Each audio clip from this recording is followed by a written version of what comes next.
Our story begins with Dan and Chris, two EE PhD students doing chip design. They wanted to bring AI to small edge devices that allow them to hear and see. The problem is that besides the sensors, this can take a lot of computation, and this means a lot of power, which is not good for these.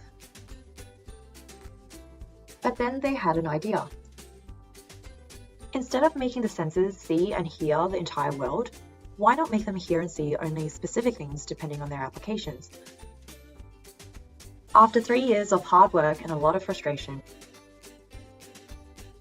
they developed 2 chips, an audio chip that could detect sounds like glass breaking and an imager that could detect objects like your loving pets.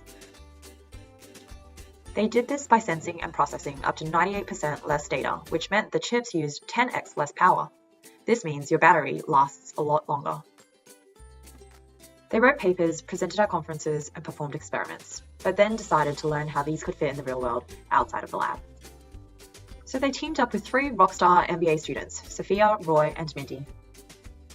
And together they took the Lean Launchpad class to learn how to get out of the building and talk to potential customers and partners.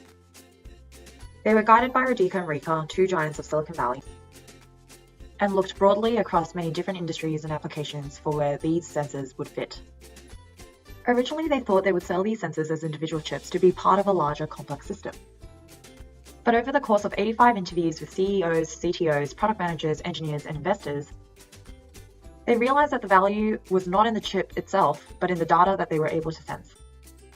And by deploying the sensors on their own in a distributed IoT network, they would be able to generate useful data and provide useful analytics where previously impossible.